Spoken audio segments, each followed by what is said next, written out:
سڵاوتان لێبێ و کاتتان باش بەنامێ ڕۆماڵی هەفتەتان پێشکەش دەکەم. ئەم ساڵ لەدایکبوونی 3 ساڵ خانەنشین بوون کە نزیکیان ژمارەی 30,000 کەس بوو کە موچەکانیان بەشێکان بەوەی تاوە نەبوونی مامەڵەکانیان تا ئێستا موچەکانیان وەرنەگرتو، بەشەکەی دیکەشیان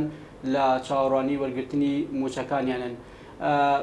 ئەم موچانەی خانەنشینی کەی مامەڵەکانیان تەواو دەبێت بۆ مانگی 6 خانەنشینان چاوەڕێی چی شتێ بکەن، بە تایبەتی ئەوانەی کە پێم وابێت لە مانگی 11 ساڵی ڕابردووە ژمارەیەکیان کە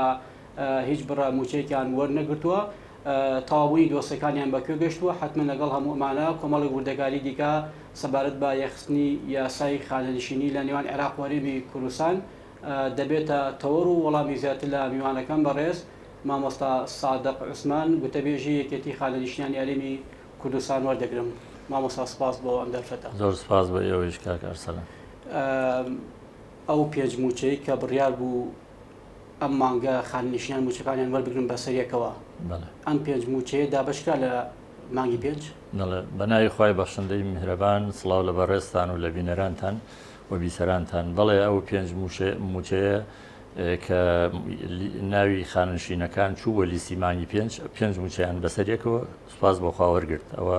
شتێکی باش بوو لەم کاتەیە. باش وەریان گرت. تا ئەم دقەی من و بەڕێز گفتوگۆ دەکەین لەسەر ئەم بابەتە. یاسای ژمارە 9 ساڵی دارایی لە نێوان هەرێم و بەغدا وەکو خۆی جێبەجێ کراوە یاسایە کابریتی بوو لە هاوتاکردنی موچەی خانەنشینیەوان هەرێم و بەغدا. خۆی یاساکە خۆمان نەزانین لە 2014 لە عێراق دەرچووە، بەڵام لە مانگی حوتی 2024ەوە هەرێم پابەندی خۆی ڕاگەیان بەو یاسایەوە دەستی پێکرد بە جێبەجێکردن و کۆمەڵانێکی زۆر لە خانەنشینان هەر لە مانگی حوتەوە ئیتر موچەکانن بە پێی یاسای ژمارە 9 بۆ بەسرا. هەرچەندە لێرە و لەوێ جاربەجار کێشە دروستە بوو تەفسیری یاساکە بە شێوەیەکی تر، بەڵام هەموو ئەوانە هەم بە هەوڵ و کۆششی دڵسۆزان لە حکوومەت و هەم بە بەڕاستی هوشیاردانی ئێمەش کە پەیتا هوشیاریماندا ئەوانە ئێستا توان بڵێم چۆتە سەر سکەی خۆی. هەرچەندە مەسەن کۆمەڵی کێشە هەر ماوە، یەکێک لەو کێشانە کە مەسەلەن ئەو خەڵکەی کە هینیان خانەنشین کراون بە تایبەتی ئەم تازانە لە ساڵی 2016ەوە پلەبەرزکردنەوەیان ڕاگیراوە. ئەمە یەکێکە لەو کێشانە کە ئەو خەڵکە واتە بە موچەی 2016 خەڵک خانەنشین بووە. مەسا ئەو یەکێکە لەو کێشانەی کە یعنی ئەتوانم بڵێم بەگشتی لە چوارچەوەی گشتیا جێبەجێ بووە. بەڵێ جێبەجێ بوو و خۆشبەختانەیش وەزارەتی دارایی حکوومەتی هەرێمی کوردستان تقریبا مانگونیوەک پێش ئێستا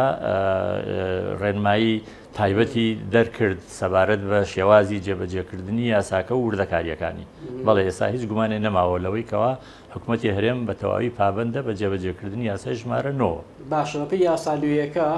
هەرچەندە پرسیارێکی زۆر دیاریکراوە، کەمترین موچە و زۆرترین موچەی خانەنشین چەندە بە پێم یاسایە؟ کەمترین موچە دیارە، بەڵام سەروترین موچە ئەوە بەپێی موچەی بنەڕەتی کەسەکەیەوە بە پێی شەهادەیە و بە پێی ساڵانی خزمەتە لەبەرەوە ناتوانانی دیاری بکەڵم. بەڵام بەگشتی کەمترین موچە بە پێی یاسای ژمارە 9 500,000 وەکو موچەی بنەڕەتی خانەنشین، لەگەڵ ئەوەی 600,000 منحا ئەدرا بەوانە ئەگەر حەزت کرد دوایی زیاتر پرسیار ویستم دوای ئەم پرسیارە ئەو پرسیارە بکەم. ئەوزارەی کە بڕیار بوو وەکو منحەی مانگانە بدرێ بۆ خانەنشینانە بۆ تا ئێستا ئەم بڕیار و خۆی جێبەجێ نەکراوە. ئەم بڕیارە خۆی کاتی خۆی هێشت پێش لەوەی هەرێم بچێتە ژێرباری جێبەجێکردنی یاسای ژمارە 9 ئەو بڕیارە سەرۆکوەزیرانی عێراقی بۆ خانەنشینانی عێراق کە بەپێی یاساکە ئەیگرتنەوە ئەوانەی کە لە ملیۆن یەکەمتر بوو موچەی خانەنشینیان 100,000 بە منحە بۆ زیادکردن. طبعاً ئەو منحەیە ساڵانەیە، دەبێت ساڵانە بڕیارەکە تازە بکرێتەوە، چونکە بۆی هەیە زیاد کرێ، بۆی هەیە ببردرێ بەپی ژیان و معیشت و بۆی هەیە مەسەلەن نەمێنێ یا زیاد کرێ بەو شێوەیە. بەنسبەت هەرێمەوە چونکە پێشتر وەکو عەرزم کردی لە مانگی حوتی 2024 هەرێم چووە ژێرباری یاساکە، تازە بۆ ساڵی 2024 هینەکە دەرچوو بڕیارەکە. هەرچەندە من دەستخۆشیم هەیە بە حکوومەتی هەرێم کە لە مانگی حوتەوە تا مانگی 12 خۆی ئەو بڕە زیادانەی ئەدا بە خانەنشین هێشتا لە عێراقەوە موافقەتەکە تەواو نەکرابوو،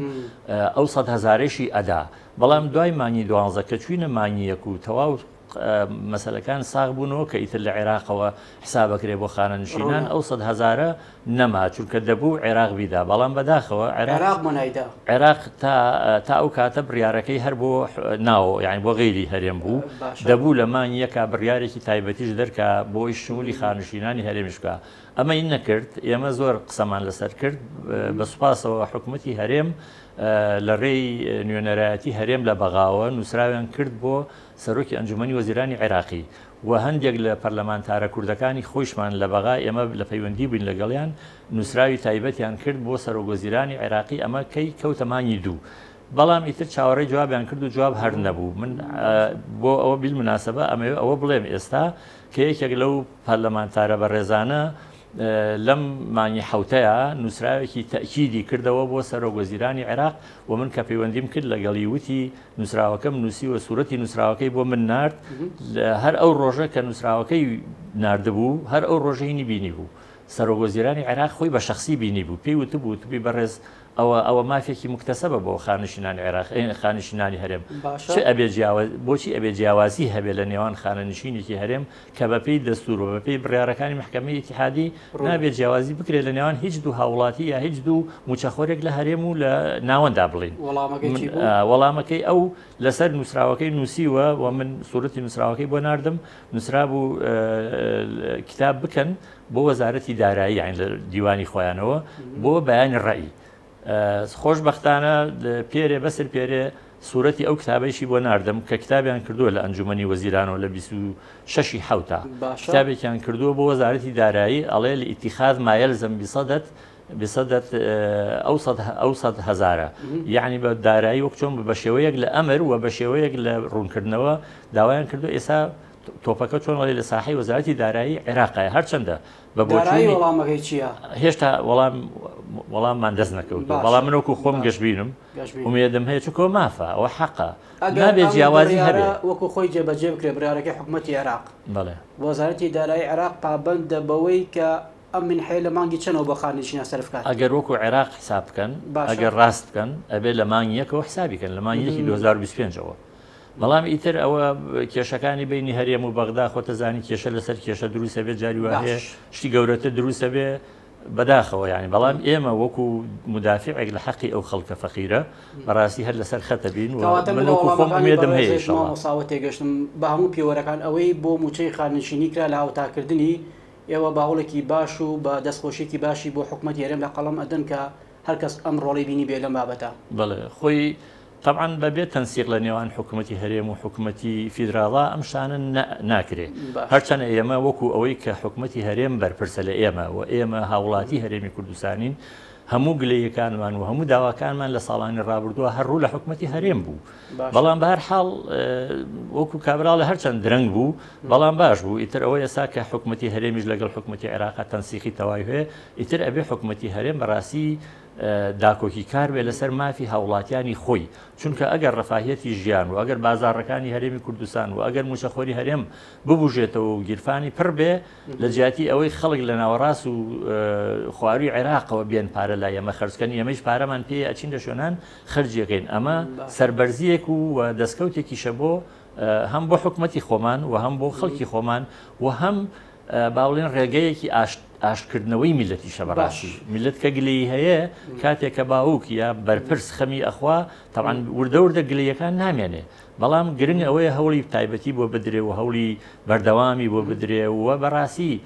بوونی علاقە لەگەڵ حکوومەتی عێراقی حکوومەتی هەرێم لەگەڵ حکوومەتی فیدراڵا هەر لەبەر خاتری ئەم میلەتەیە و ئەبێ لەبەر خاتری ئەم میلەتە بێ لەبەرەوە هەرچەند مافەکانمان دابین بکرێ و نەهێڵڕێ مافمان بخورێ و مافمان دوا بکەوێ ئەوە خەڵک پێزانە و حتمما سپاسەکە چوارچەی هاوتاکردنەکە دەمێنمەوە پرسیاری دیکەش دەکەم ئەم هاوتاکردنە موچەی خانشینانی سەربازی دەگرێتەوە بەڵێ هەموو یاسای ژمارەنەوە باشە بۆ هەموو خانەنشینانە بەڵام چەند بەند و بڕگەیەکی تایە کە بەڕاستی ئەوە تایبەتە بەوانەوە و ئێمە وەکو خۆمان زۆر نەچوونەتە تەفاسیلی ئەوە بەڵام دەزانین یاسای ژمارەنەوە هەموو ئەوانیش دەگرێتەوە بەڵام ئیتر ئەوان شێوازی پلەبەرزکردنەوەیان جیایە وەنیە شێوازی مەسەرەن حەدی ئەدنا و ئەقل ئەکسەری موچەیان جیاوازە لە هی مەدەنی لەبەرەوە کۆمەڵێ ڕێوشێنی تایبەتی هەیە بەڵام لە یاساکە جێی هەمووی کراوەتەوە و دەبوو سەربازی و پێشمەرگە و مەدەنی هەر هەمووی ئەو یاسایە بەسەرە جێبەجێ سەربازی بۆ دواکەوتووە هاوتاکردن وڵاهی ئەوەی کە ئێمە دەیبیسین گری و گرفت هەیە لە لیستی موچەی سەربازیە بەداخەوە یعنی پێم وایە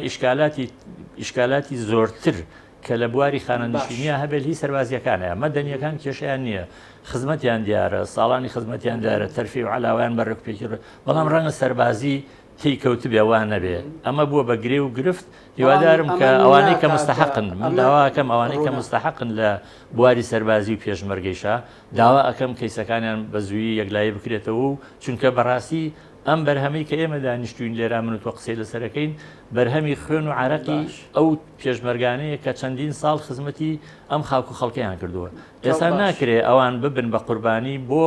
چەندین کەسانێک کە لەوانەیە مستحق نەبن ئەوەگەر ساخرێتەوە گلەی و سەرنج و ڕەخنەکان لەسەر دووسەی خانشینی سەربازی هەرچۆنێک وە جۆرێک بێت ئەمە ناکاتە ئەوەی کە حکوومەتی عێراقی هاوتای موچەوان نەکات ناتوانێت نیکە ئەبێ بیکە باش یاساکە وا دەڵێ کە یاسا بوو و یاسا سەروەر بوو هەموو شتێکی تر ئەبێ تۆ متابع یعنی هینی یاسابی چۆن بڵی تابعی جێبەجێکردنی یاسابی نەک لە سەروی یاساوەبی بەڵام ئیتر بۆچی نایکا ئەوە زیاتر بەڕاستی بەڕێوەبەرەتی خانشینی پێشمەرگە زیاتر ئەزانن ئەوان بە بەڵام ئەوەی کە ئێمە دەیبیسین ئەوەیەکەوە گرفت زیاتر لە هی سەربازیا هەیە بۆ مانگی 6 چەند ناوی دیکەی تازەی خانەنشین بوون دەگەڕێتەوە ژمارەکە بەراورد بە مانگی 5 چ جیاوازێکی دەبێت ژمارەکە من وەکو عام چونکو بەڕاستی ئەو ئامارە نەئەن بە خەڵک بە غەیری لە وەزارەتی داراییەوە نە ئێمە بە تەواویش بەس من هەر چۆن بێت لە ڕێی دۆست و برادەرەوە لە ڕێوانەوە کە بەڕاستی خزمەتەکەن بە خەڵک ئاماری سلێمانی ئەزانم دوو هێندەی مانگی 5 خەڵک موچەی بۆ بەسراوە لە مانگی 6 ئەمە ئەگەر تەعمیمی بکەی بەسەر هەموو هەرێمە تەسەوورەکەم سەروی یان نزیکی یا سەروی 10,000 کەس لە مانگی 6 مستەفید ببێ لە هاوتاکردنی موچەکانیان تاوان کە هاوتایەکەی مانگی 6 لە مانگی یەکەوە تا مانگی 6 پێکەوە بێ وەرگرن ئەوە شتێکی باشە هەم بۆ بازار هەم بۆ خانەوادەکان چاوەڕێەوە تێک ڕژمارە ئەوانەی کە خاننشین کراون بەپێی ئەم سێ موالیدە تازی کە باسم کرد ژمارەکە چەندە کاک سادق وەڵاهی خۆی لە سەرەتاوە ئەیان و 30,000 بەرەو ژوورە و ناتوانم من ئێستا لێرە بڵێم دقیقەن ئاوایە بەڵام لەم 30,000 بەرەو ژوورە تاوان لە بیرمان نەچێ مەوالیدی 65 ئەوان 62 63 و 64 بوون کە پێکەوە خانشین بوون 65 کە هاتی ساڵی 2025 ئەویش ئەبێ بە 6 ساڵ بەپێی مانگی لەدایک بوونیان هەرکەس لە چ مانگێکە لەدایک بوو بێت لەو مانگە خانشین بوواتە توانین ئێستا بڵێن 4 مەوالید لە ئارایە بۆ خانشین بوون ئەوەی کە بەڵام قسەکە لەسەر ئەوەی ئەوانەی کە بۆ نمونە مامەڵەکانیان ئیشی لەسەرکراوە دۆسەکانی ڕوانی بەغدا کراوە کە چەندمانێک من نازانم دۆسێ ڕەوانی بەغا کراوە یان نا بەڵام دۆسێ ڕەوانی عادەتەن ئێستا مامەڵە تەواوکردن هەر کەس لە شاری خۆی بۆ یەکرێ لە سەرەتا هەمووی دەچووە هەولێر بۆ بەڕێوەبەرەتی گشتی تاوانەوە لۆدێکی زۆر گەورەی دروست کرد ئێمە زۆر قسەمان لەسەر کرد کە ئەو خەڵکە زۆر معاملەکەی دواکەوێ دوایی بەڕێز وەزیری دارایی بڕیارێکی دەرکرد کە هەر خانەنشینێک لە شارەکەی خۆیەوە تیمەکان سەرقاڵیەوە بن مامەڵەکان بەتەواو بکەن اینجا ئەو ژمارەیە ئەو 30,000 دوجار هەموو یەچێتەوە بەڕێوەبەرەتی گشتی خانشینی هەولێر ئیتر ئایا ئەچێتە عێراقیان نا یا ئەچێتە بەغایان نا ئەوە بینی هەردوو حکوومەت لیستی ناو هەر دەڕوات طبعا ئەبێ بڕوە و ئەبێ ئەو ڕقم حسابی هەموو کەس و ڕقم وەزیفیەکە و ئەوەی کە وەزارەتی دارایی عێراق ناو بەناو هەر جاری شتێکی تازە داواکە لە حکوومەتی هەرێم بیخاتین بەڵام ئەو بۆ ژمارەکە عرزەکەم 30,000ەکە هەندێکی لێ دەرئەکرێ لەبەرەوەی پلەیەک و دوی خزمی شەهید و لەبەر مەسەلەن هەندێ پلەی چی پێڵێن پلەی تایبەتی وەزاری و ئەمانە هەندێک مامۆسای زانکۆ ئەمانە جیاکرێنەوە مۆڵەتی تریان زیاتر پێ ئەدرێ خزمەت بکەن لە وەزیفا بمێنن لەبەرەوە ئەو 30,000 گۆڕان نابووە یعنی حدودی هەر کە بەدەر دەکرێن لە یاساکە ئەو پێشخستنیان بۆ دەکرێت چەند فیئەیە کاک نازانم بیزەبت چەندن بەڕاستی ئەوەندە شت زۆرە بێ ئینسان هینی وەم زۆریش مەبەست نەبووە بۆ ئێمە ئەوە بزانین بەڵام ئەوە نەزانین شەهیدەکان کەسوکاری شەهید پلەیەک و پلە 2-5 ساڵیان ئەدرێتەوە